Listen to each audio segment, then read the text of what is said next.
What's up, everybody? It's KBR Sports, the best sports talk show your 24-hour day, back from the break. Remember, you all can follow and subscribe to the KBR Sports podcast on Rabble TV, Spreaker, YouTube, iTunes, and SoundCloud. Also, don't forget, you all can follow the KBR Sports Twitter page at KBR_sports, where the live links and show topics are tweeted before every single show. Also, don't forget, you can call in at 571-991-0566 in order to pitch your topics on the KBR Sports topic we may be discussing, or to give your thoughts on whatever topic we may have talked prior to this, such as Otto Porter, NBA players get in the money they're receiving.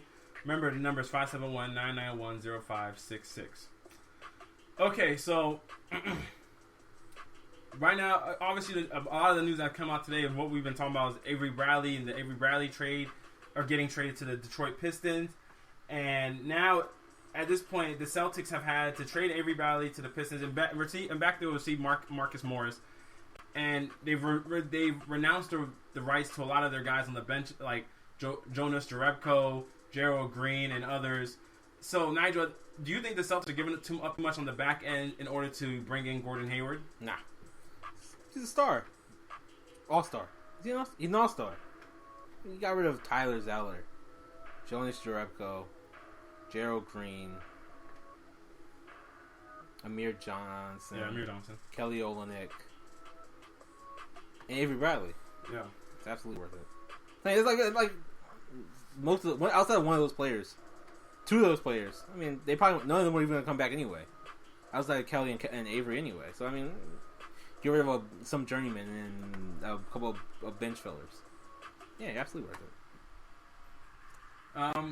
I think it was worth it because of the fact that these guys you're also going to give up some depth if you're going to have, the more stars you have on your team, the less depth you're going to have.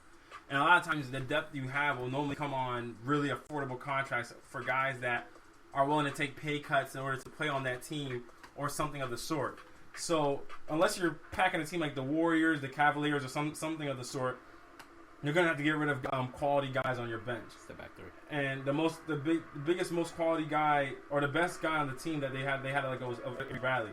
But I think for what you gain in getting Gordon Hayward, I think it's worth it in the instance that you get a guy who can create a shot for himself in situations. But next to Thomas and Al Horford, he automatically becomes your, what would you consider Gordon, right? Probably. He becomes your number two option besides Isaiah Thomas. So when you're in that instance, I think it's worth it versus being in an instance where you're in the playoffs last year and a lot of times you were stuck in a situation where your go-to guy, 5'8" point guard, who struggled to get his shot over taller and longer defenders, and it's easy for defenses to key on him. Like who? What? He feasted this playoffs. What do you mean? Isaiah Thomas? Yeah. You say he was struggling to score? Yeah. He struggled in the first two games against Chicago, and Rondo was still there. He turned it around.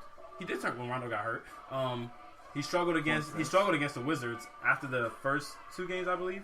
Feasted. No, he struggled. Feasted. He struggled. Obviously, we know what happened against the Cavs, and then he hurt his hip in game. Yeah, he hurt his hip. But he definitely played the first few games, and he didn't feast. He was feeling it. He hurt his hip against the Wizards. He did. Shut up. But the fact being that I think once you get that second guy, it just makes things a lot easier versus just having role players that play around that second guy. I mean that first guy.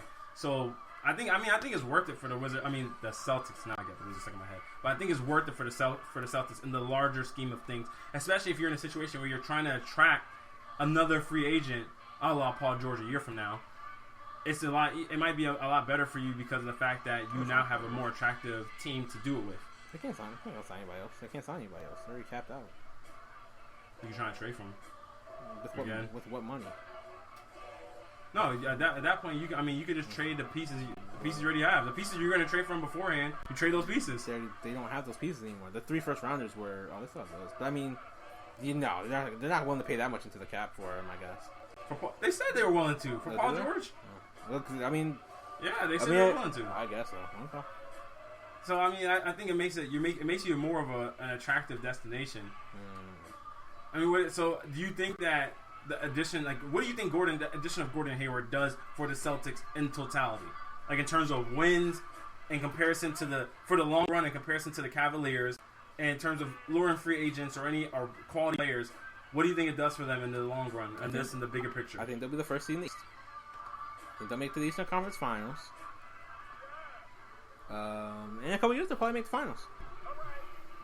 But no, I mean, do you think this thing's better than the Cavaliers? Nope. Okay. There you go then. So, okay, so you think in a couple years they make it Eastern Conference Finals? This, I think, makes them the de facto favorite win. The Cavaliers, eventually the Cavaliers will fall off. If Giannis stays in Milwaukee, you still think they're better? Yes. Really? Yeah.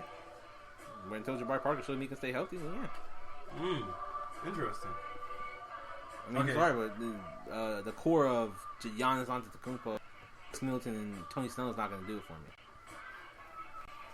I don't know. Just having that one guy might be able to uplift the team. You never know. He did it last year. You said he did it?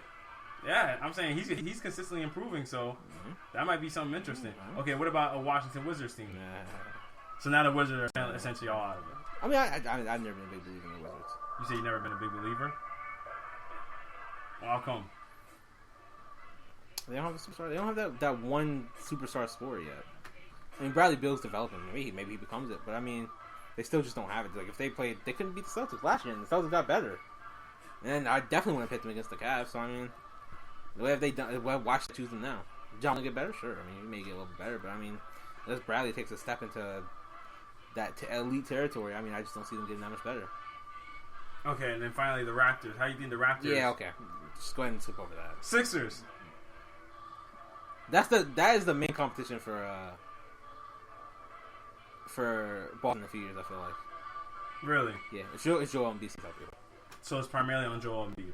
If he stays healthy, I mean, I feel like Ben Simmons. I feel like we haven't seen him yet, so I mean, I can't say stay healthy with Ben Simmons.